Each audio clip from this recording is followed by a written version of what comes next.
Hello, dear students. Welcome to Polity and Governance channel of Bodhganga Academy. So, we are back again with yet another interesting topic.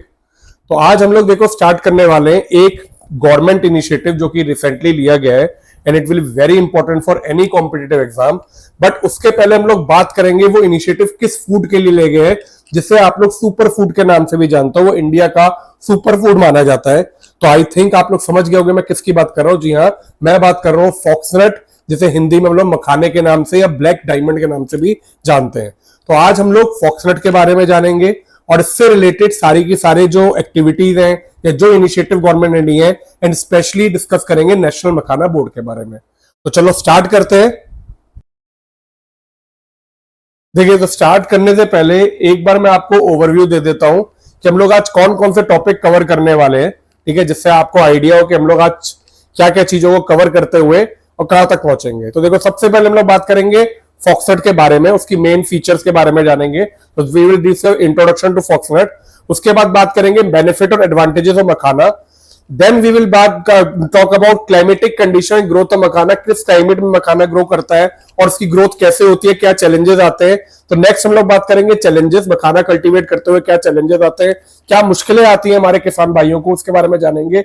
Then we will talk about economic significance, क्या फायदा है. Then we will talk about initiative जो कि अभी recently current affairs आप कह सकते हो, अभी जो रिसेंटली गवर्नमेंट ने इंट्रोड्यूस किया है नेशनल मखाना बोर्ड इंट्रोडक्शन, इसके बारे में जानेंगे. Then we will talk about objective function of board. उसके बाद इस गवर्नमेंट इनिशिएटिव जो और लिए गए रिलेटेड टू मखाना उसके बारे में भी थोड़ा बहुत जानेंगे. लास्ट में हम लोग क्विक रिवीजन करेंगे which is very important for any objective exam. तो अगर आप किसी ऑब्जेक्टिव एग्जाम्स के लिए प्रिपेयर हो रहे हो तो आप खाली अगर ये वाला टॉपिक भी देख लोगे तो भी आपका क्विक रिवीजन में सारी की सारी समरी जो चीजें बहुत इंपॉर्टेंट है और जो आने के चांसेस बहुत है वो कवर हो जाएंगे. लास्ट में हम लोग डिस्कस करेंगे प्रैक्टिस एमसीक्यू फॉर रिवीजन, जिससे आपको टॉपिक प्रॉपर्ली रिवाइज हो जाए. अब देखो, ये जो टॉपिक है मैंने इस तरह से इसलिए बनाया है क्योंकि आपको ये समझना चाहिए कि हम लोग आज जो जनरल स्टडीज है वो खाली ओवरव्यू पे नहीं आ रही है, बहुत चीजें अंदर से भी पूछी जाती है जो कि नॉन एक्सपेक्टेड है.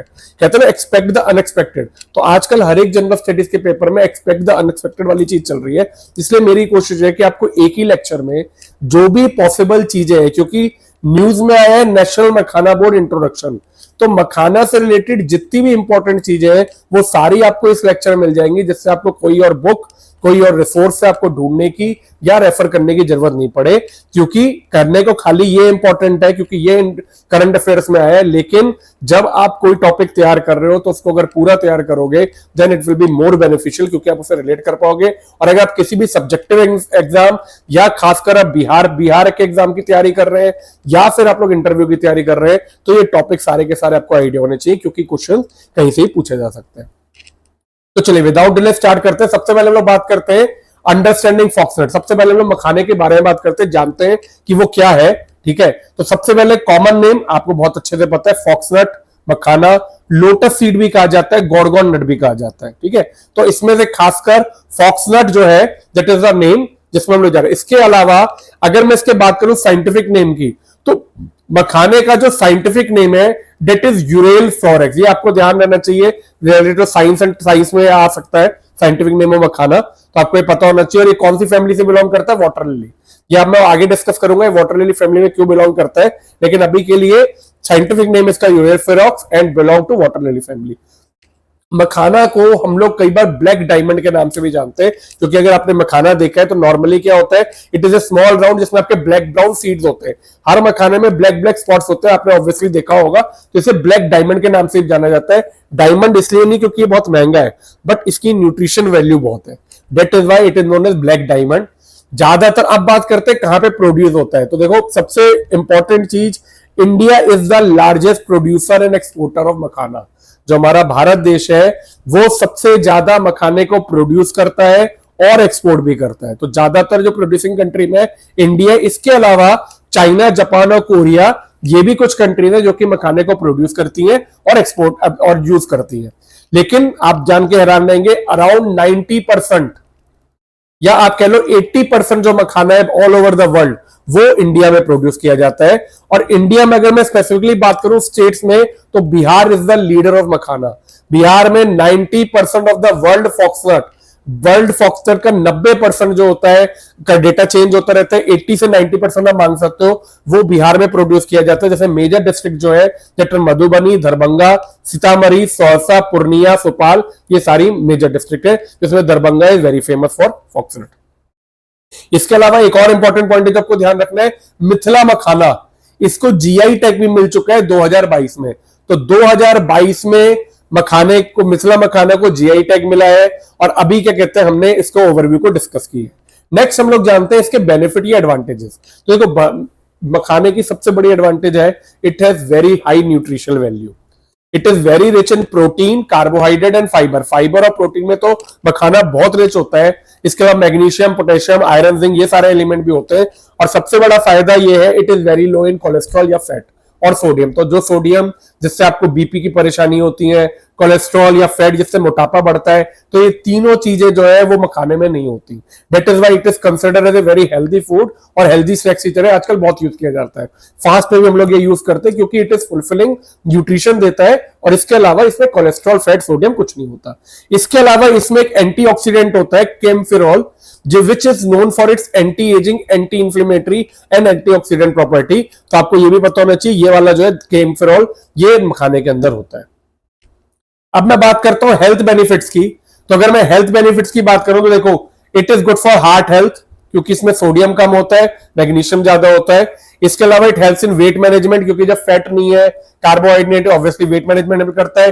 किडनी और लीवर हेल्थ में हेल्प करता है। डायबिटीज के लिए बहुत बेनिफिशियल है क्योंकि इसका लो ग्लाइकेमिक इंडेक्स होता है, तभी रोस्टेड मखाना आजकल आपने देखा होगा बहुत खाए जाते हैं। That is why it is very helpful. Anti ageing में भी हेल्प करता है, जैसे हमने पढ़ा एंटीऑक्सीडेंट होता है इसमें, और कंट्रोल ब्लड शुगर। तो these are all the health benefit. तो these are very general health benefit. और इसके अलावा आपको जो मेन चीज अगर एग्जाम पॉइंट ऑफ व्यू से देखा जाए तो आपको यह ध्यान रखना है कि मखाने के अंदर मैग्नीशियम, फाइबर एंड प्रोटीन, ये सब चीजें बहुत होती है। अब हम लोग बात करते हैं क्लाइमेटिक कंडीशंस की। तो जैसा आपको बताया कि बिहार में 90% मखाने उगाए जाते हैं, तो आपको इतना तो समझ में आ गया होगा, या आप इतना रिलेट कर सकते हैं कि मखाने का जो टेम्परेचर होता है इट इज अराउंड 20 to 35। तो ये चीज ध्यान रखना है, ये कोल्ड ह्यूमिड अगर ऐसी चीजें होती हैं तो इसमें मखाने जो होते हैं वो सर्वाइव नहीं कर पाते। तो they are very sensitive to frost and extreme cold. तो 20 से 35 डिग्री सेल्सियस के टेम्परेचर पे ग्रो करते हैं। इसके अलावा जो सबसे इंपॉर्टेंट चीज है, मखाने को ग्रो करने के लिए आपको स्टैग्नेंट वाटर बॉडीज चाहिए होती है, which is the most difficulty face by farmers. कि आज की डेट में हमारे को मखाना जहां पे भी ग्रो होता है आपको पानी रुका हुआ चाहिए होता है, ज्यादातर जैसे पॉन्ड्स हो गया, वेटलैंड हो गया, जहां पे पानी रुका हुआ है, मखाने उस पानी के अंदर ग्रो करते हैं। That is why they are considered in water lily family. तो ये आपके लैंड पे ग्रो नहीं करते हैं, सबसे बड़ी चीज जो आपको ध्यान रखनी है, ये लैंड पे ग्रो नहीं करते हैं, इसमें कोई सॉइल या आपको कहते हैं मैन्योर डाल के ग्रो नहीं करते हो, ये ग्रो करते हैं इन स्टैग्नेंट वाटर बॉडीज। नॉर्मली अगर 100 से 150 सेंटीमीटर तक बारिश भी होती है तो वो मखाने को ग्रोथ में ज्यादा हेल्प करती है, क्योंकि उससे पानी आके रुक जाता है, जिससे मखाने ग्रो कर पाते हैं। सॉइल रिक्वायरमेंट में ज्यादातर दे नीड क्लेई लोमी और silty loamy soil which is rich in organic matter. उस सॉइल के अंदर ये जो है, और आपका पीएच जो है साइट्रिक एसिडिक होता है। Soil should retain water for long period. तो वो स्टैग्नेंट वाटर है, इसलिए जो पानी है वो ठहरा होना चाहिए। तो दिस इज क्लाइमेटिक कंडीशन। अब देखो नेक्स्ट बात करते हैं हम लोग ग्रोइंग प्रोसीजर ऑफ फॉक्सटेल, कैसे ग्रो कैसे किए जाते हैं। अब इसे मैंने इसलिए डिस्कस कर रहा हूं क्योंकि इससे आप समझोगे कि कितनी परेशानी होती है मखाने को मैन्युअली आज की डेट में ग्रो करने में, और जो हमने इनिशिएटिव लिया इंडियन गवर्नमेंट ने नेशनल मखाना बोर्ड का, वो कैसे इन डिफिकल्टीज को रिमूव करने में, इरेडिकेट करने में हेल्प करेगा। तो देखो सबसे पहली चीज है, आप कोई शैलो पॉन्ड या वाटर लॉक फील्ड जहां पे पानी रुका हुआ है वो वाली फील्ड सिलेक्ट की जाती है। ज्यादातर जो सोइंग होती है वो मार्च अप्रैल में की जाती है। अब जो इसके प्लांट अगर ग्रो करते हैं तो देखोगे आप इस तरह से ग्रो करते हैं। देखो plant spread with floating leaf, इस तरह से जैसे लिली होता है ना, आपने देखा होगा, इस तरह से क्या कहते हैं, plant spread with floating leaf on the water surface. और फिर अगस्त सितंबर में, मतलब करीब 4 to 5 मंथ्स बाद इसकी हार्वेस्टिंग की जाती है। कभी कभी अक्टूबर तक भी टाइम चला जाता है। अब हार्वेस्टिंग करते हुए क्या होता है, इसमें नॉर्मली आपने पढ़ा होगा कि लैंड पे जब क्रॉप्स होती है तो हम लोग क्या करते हैं, कोई विनोवर होता है या किसी भी चीज से थ्रेशिंग और विनोइंग कर दी जाती है क्रॉप्स की। लेकिन क्योंकि ये पानी में के अंदर होते हैं तो फार्मर्स को पानी के अंदर कूद के जो उनके सीड्स होते हैं, जो फ्रूट्स होते हैं मखाने के, उनको कलेक्ट करना होता है पॉन्ड के बॉटम से, और फिर ये जो सीड्स होते हैं they are sun dried, roasted and popped to produce makhana foxtail. क्योंकि अगर आप देखोगे तो आपको जो मिलते हैं मखाने वो इस तरह से मिलते हैं, आप देख रहे हो। इससे इधर तक पहुंचाने के लिए मखाने की प्रोसेसिंग की जाती है, और ये जो सीड्स होते हैं ये पानी के अंदर से निकाल के पहले इनको सुखाया जाता है, ठीक है, सन ड्राइड किया जाता है, उसके बाद उनको प्रोसेस करके then we reach to this condition. तब आप समझ सकते होगे कि मखाने को ग्रो करना और उसे कल्टीवेट करना कितना मुश्किल काम है। तो अब नेक्स्ट टॉपिक हम लोग ये डिस्कस करते हैं, चैलेंजेस इन मखाना कल्टीवेशन, कि मखाना कल्टीवेशन में क्या क्या चैलेंजेस आते हैं। तो पहला देखो चैलेंज होगा, लेबर इंटेंसिव प्रोसेस है, बहुत लेबर, हमारे पास कोई मखाने कल्टीवेशन के लिए कोई बहुत एडवांस टेक्नोलॉजी या ऐसी मशीन्स नहीं है जिससे मखाने ग्रो करके खुद ही बाहर आए, तो it is labour intensive process. Farmer को पानी के अंदर जाना होता है, वहां से मखाने निकालने होते हैं, तो इसकी हार्वेस्टिंग को ट्रेडिशनल डाइवर्स फार्मर, अब हर कोई फार्मर डाइव भी नहीं कर सकता, तो आपको ट्रेडिशनल डाइवर्स चाहिए जो कि डाइव कर सके, यंगर जनरेशन और चाहिए होगी, क्योंकि ओल्ड जनरेशन नहीं कर सकती, तो this is the first difficulty. Next is lack of mechanization, कोई ऑटोमेटिक हमारे पास टूल्स नहीं है, कुछ भी नहीं है ऐसा। Next is risky cultivation environment, आपको जो वाटर बॉडीज चाहिए होती है वो स्टेगनेंट वाटर बॉडीज चाहिए होती है, जो कि आप जितना अर्बनाइजेशन बढ़ रहा है आप देखोगे इतनी स्टेगनेंट वाटर बॉडीज अब अवेलेबल नहीं है, जिसकी वजह से क्या होता है कई बार हमारे को जो कीचड़ वाला पानी है, या जहां पे क्या कहते हैं स्नेक लीचेस, मतलब गंदा पानी जो हो गया है उसके अंदर मखाने उगाने पड़ते हैं, जिसमें क्या कहते हैं स्टेगनेंट वाटर से आपका हेल्थ हैजार्ड भी हो सकते हैं फार्मर्स को। Next is high post harvest loss, कई बार ऐसा भी होता है मखानों का प्रॉपर मान लीजिए सूखे नहीं या फिर कुछ और, तो पोस्ट हार्वेस्ट लॉसेस बहुत ज्यादा है। Next is long crop cycle, 6 से 7 महीने लगते हैं हार्वेस्ट करने में। Low awareness and institutional support and market and price fluctuation, तो these are some of the challenges जो कि फार्मर फेस कर रहे हैं, जिसकी वजह से मखाने को वो रिकॉग्निशन नहीं मिल पा रही है जो कि वो डिजर्व करता है। तो इसी के लिए हमने आगे जो गवर्नमेंट इनिशिएटिव ले रहा है आज की डेट में वो इसी वजह से ले रहा है। तो नेक्स्ट बात करते हैं इकोनॉमिक सिग्निफिकेंस ऑफ मखाना।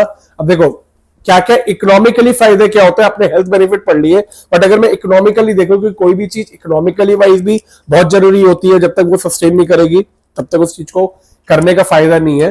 तो इकोनॉमिक सिग्निफिकेंस ऑफ मखाना, तो पहला देखो income and livelihood, around 5 lakh farmers जो है उनकी इनकम और लाइवलीहुड जो है वो इसके ऊपर डिपेंड करता है।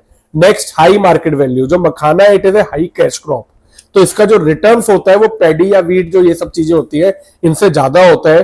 मखाने की ऑलमोस्ट कॉस्ट जो है 500 से 700 रुपए केजी तक जाती है, कुछ हायर भी होता है। और ये हाई मार्केट वैल्यू एक तो कैश क्रॉप है इसलिए भी है, और आप जितने ज्यादा चैलेंजेस हो, जितनी कोई चीज डिफिकल्टी से ग्रो कर रही है ऑब्वियसली उसकी मार्केट वैल्यू भी उतनी हाई होती जाएगी, तो इस वजह से इसकी मार्केट वैल्यू भी हाई है। Next is nutrition and health economy, ठीक है, ये न्यूट्रिशियस है, आयुर्वेदा में यूज होते हैं आज की डेट में, वेलनेस इंडस्ट्री में यूज होते हैं आजकल तो बहुत सारे रेडी टू ईट स्नैक्स भी आ रहे हैं, तो ये सारी चीजें। एक्सपोर्ट का पोटेंशियल बहुत ज्यादा है, इसमें बहुत ज्यादा डिमांड यूएसए, यूके, जापान जैसी कंट्रीज से इसकी डिमांड बहुत है। इंडिया लार्जेस्ट प्रोड्यूसर है, तो इसके पास एक पोटेंशियल है, जितने प्रोड्यूस ज्यादा से ज्यादा होंगे उतने एक्सपोर्ट करने में भी, और हमारी जो इनकम है एक्सपोर्ट से वो भी बढ़ सकती है। इसके अलावा this is very important, makhana industry tries for women empowerment and rural economy, क्योंकि ये कोशिश ये करते हैं कि जो मखाना जो है उसकी इंडस्ट्री अगर लगेंगी तो उसमें वुमेन को नौकरी भी दी जा सकती है, जो कि कलेक्शन, पैकिंग, बहुत सारी चीजों में हो सकती हैं। तो next is women empowerment and rural economy. अगली है गवर्नमेंट एंड पॉलिसी इंपॉर्टेंस, ठीक है, तो अब ये गवर्नमेंट ने कुछ इनिशिएटिव जो लिए हैं, नेशनल मखाना बोर्ड एस्टेब्लिश किया गया है, वो अभी 2025 में किया है। इसके अलावा मखाना जो है उसे 1 डिस्ट्रिक्ट 1 प्रोडक्ट वाली स्कीम में भी इंक्लूड किया गया है एंड रिकॉग्नाइज जीआई प्रोडक्ट, जैसा मैंने बताया 2022 में मिथिला मखाना को जीआई टैग भी मिला था। तो अब this was all about foxnut, challenges क्या है, क्या फायदे हैं, हेल्थ बेनिफिट क्या है। अब हम लोग बात करते हैं गवर्नमेंट इनिशिएटिव जो कि अभी रिसेंटली लिया गया है, नेशनल मखाना बोर्ड। तो नेशनल मखाना बोर्ड, देखो ये लाइन बहुत अच्छी है, super food from Bihar gets a super boost. तो नेशनल मखाना बोर्ड को खाली एस्टेब्लिश मखाने की लिए ही किया गया है, जिस ये अब की बार जो हमारी फाइनेंस मिनिस्टर थी उन्होंने बजट में अनाउंस भी किया था, और अभी पूर्णिया बिहार में मोदी जी ने 15 सितंबर को इसको नेशनल मखाना बोर्ड को अनाउंस करके लॉन्च किया है। तो सितंबर 15 2025 को ये लॉन्च हुआ है। इसकी नोडल मिनिस्ट्री अभी क्लियर नहीं है, या तो मिनिस्ट्री ऑफ एग्रीकल्चर भी हो सकती है, या फिर कई लोग यहाँ पे मिनिस्ट्री ऑफ फिशरीज भी बोल रहे हैं। तो ये जो है दिस इज नॉट क्लियर, अभी डिक्लेयर नहीं हुआ है, बट नॉर्मली ये माना जा रहा है कि या तो एनिमल हस्बेंड्री ऐसे उसमें आएगा तो ये वाली होगी, या फिर क्या कहते हैं आपका मिनिस्ट्री ऑफ एग्रीकल्चर होगी। नेक्स्ट बात करते हैं क्यों किया गया, ये अब आप समझ गए होंगे। To promote production, processing, technology adoption and domestic consumption, export, मखाने की हर एक चीज जो डिफिकल्टी फार्मर फेस कर रहे हैं, खासकर technology adoption, branding, domestic consumption, export, इन सब के लिए एक बोर्ड एस्टेब्लिश किया गया जो कि इन सब चीजों को टेक केयर करेगा। बोर्ड को इनिशियली 100 करोड़ रुपए दिए गए, जो कि आगे टोटल बजट में शायद 475 करोड़ के करीब एलोकेटेड है, उन्हें 100 करोड़ भी अलॉट किए गए स्टार्टिंग के लिए।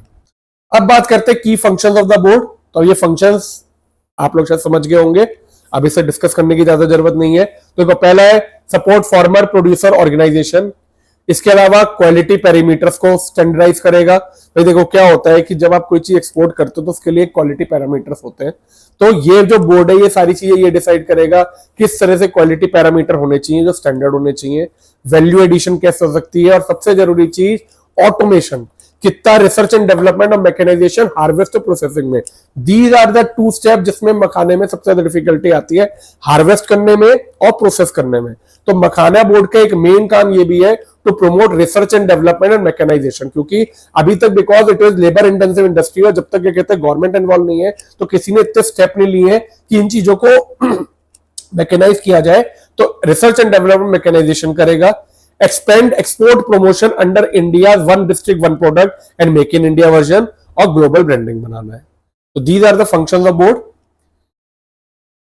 नेक्स्ट, और किस किस पॉलिसी को ये सपोर्ट करेगा। अगर नेशनल मखाना बोर्ड लॉन्च किया गया है तो ये कौन कौन सी पॉलिसी को सपोर्ट करेगा, अब इसको देख लेते हैं। तो it is part of government push for agree export diversification. देखो एग्रीकल्चर में हम लोग फूड क्रॉप तो बहुत सारी कर रहे हैं, तो एक ये पार्ट हो गया कि एग्रीकल्चर के अलावा कैश क्रॉप को हम लोग एक्सपोर्ट करके एग्रीकल्चर को डाइवर्सिफाई कर सके। Supports national mission on edible oil in horticulture, linked with PM FME scheme, इस स्कीम से भी लिंक है। माइक्रो फूड प्रोसेसिंग एंटरप्राइज, क्योंकि जब मखाने ज्यादा ग्रो होंगे तो माइक्रो फूड इंडस्ट्रीज जो है उनको सेटअप करके ये सारी चीजें भी की जा सकती है, तो इससे। और सबसे इंपॉर्टेंट आत्मनिर्भर एंड मेक इन इंडिया गोल, ये सबसे इंपॉर्टेंट है विकसित भारत 2047 के लिए। अब भारत का आत्मनिर्भर होना बहुत जरूरी है, जिसके लिए this is also one of the step. अब हम लोग डिस्कस कर लेते हैं कुछ गवर्नमेंट इनिशिएटिव्स क्या क्या लिए हैं। तो ये हमने बात कर ली नेशनल मखाना बोर्ड, ठीक है, ये एस्टेब्लिश हुआ है, हेडक्वार्टर इसका पटना में होगा। It will promote production, processing, branding and export. GI tag Bihar makhana को 2022 में दिया था, ठीक है। इसके अलावा one district one product scheme में से इंक्लूड किया गया है, जो कि मिनिस्ट्री ऑफ फूड प्रोसेसिंग की चला रही है। मखाना जो है वो बिहार डिस्ट्रिक्ट के लिए, ये देखो ये स्कीम आपने पढ़ी हुई होगी, एक डिस्ट्रिक्ट के एक प्रोडक्ट को प्रमोट करना, तो इन सारी डिस्ट्रिक्ट के लिए मखाने को प्रमोट किया जा रहा है, दरभंगा, मधुबनी, सीतामढ़ी, इन सब में। इसके अलावा there are some other step like NAFED का सपोर्ट है for procurement processing, PM FME scheme micro processor industries के लिए, रिसर्च एंड डेवलपमेंट। इसके अलावा वन ऑफ द थिंग जो कि ध्यान रखनी है, देयर इज इंस्टीट्यूट ऑफ मखाना, ठीक है, जो कि 1998 में दरभंगा बिहार में एस्टेब्लिश किया गया था, और 2015 में उसे ICAR, Indian council of agriculture research में मर्ज कर दिया गया। तो पहले इंस्टीट्यूट ऑफ मखाना जो था वो अब आईसीएआर के अंदर मर्ज हो गया है। तो it is basically this is special institute which is dedicated to the makhana cultivation method, seed improvement, mechanisation, post harvest technology, ये सब। देखो अब इसमें आप ये कह सकते हो, अगर आपको क्रिटिकली एनालाइज करना है तो आप ये भी कह सकते हो 1998 से ये इंस्टीट्यूट ऑफ मखाना फिर क्या कर रहा है भाई। अब नेशनल बोर्ड एस्टेब्लिश किया है, तो रिसर्च डेवलपमेंट जो R&D के लिए है उसके लिए आप पॉजिटिव भी ले सकते हो कि जो पैसा आएगा वो इधर दिया जा सकता है। इससे नेगेटिव में भी कह सकते हो कि 1998 से लेके 2025 आ गई, अभी तक ऐसी रिसर्च डेवलपमेंट क्यों नहीं हुई जब इतने टाइम से इंस्टीट्यूट ऑफ मखाना एस्टेब्लिश है, ठीक है। Next is export promotion and financial support. तो these are some of the government initiatives जो कि मखाने प्रोडक्शन के लिए, प्रोसेसिंग के लिए लिए गए। नेक्स्ट, जैसा मैंने आपको बताया, क्विक रिवीजन, एक क्विक रिवीजन कर सकते हो जिसमें आपको हर एक चीज जो प्रीलिम्स के लिए वो एक साथ पता चल जाएगी। तो देखो बोटेनिकल नेम या साइंटिफिक नेम मैंने आपको बता दिया था। कॉमन नेम फॉक्सनट, इसकी फैमिली है निम्फिक यानी वाटर लिली फैमिली है। टाइप एक्वेटिक क्रॉप है, seed collected from water body. Major producing state Bihar. India largest producer and exporter, जैसे हमने डिस्कस किया। Nutrition value high in protein, carbohydrate, fibre, calcium, magnesium, protein में magnesium, calcium इन सब में बहुत हाई है। Low in fat and sodium and gluten free. कैसे यूज होता है, कंज्यूम रोस्टेड इन स्वीट, ये सब जनरल है। जीआई टैग बिहार मखाना को 2022 में जीआई टैग मिला है। नेशनल मखाना बोर्ड 2025 में एस्टेब्लिश हुआ है। हेडक्वार्टर पटना में, ministry of agriculture and formal welfare के अंदर 99% होगा ये। इसके अलावा ये ऑब्जेक्टिव्स हो गए, promote production and productivity of makhana, improve processing and value addition, support branding and export और एंश्योर फॉर्मल एनहांसमेंट। तो दीज आर सिंपल लॉजिकल चीजें। International trade, USA, UK, UAE, Japan, यहाँ पे ज्यादा होता है। तो ये आपका बेसिकली रिवीजन हो गया। इसके अलावा रिलीजियस रिचुअल और फास्टिंग फूड में भी होता है। तो दिस वाज ऑल अबाउट मखाना, जिसमें हमने हर एक चीज पढ़ ली मखाने के बारे में, क्लाइमेट से लेके उसके इनिशिएटिव से लेके कहाँ पे ग्रो होते हैं, कैसी चीजों में ग्रो होते हैं। तो मखाने से रिलेटेड कोई भी क्वेश्चन आएगा तो आप आराम से क्रैक कर सकते हो। Now it's time for practice MCQ. अब जो पढ़ा है उसको चेक करना बहुत जरूरी है। तो नेक्स्ट जो है that is time for practice MCQ. तो पहला क्वेश्चन है, foxnut makhana widely consume in India belong to which plant family. तो जो प्लांट फैमिली है that is Nymphaeaceae, option A. तो पहले का हो गया ए।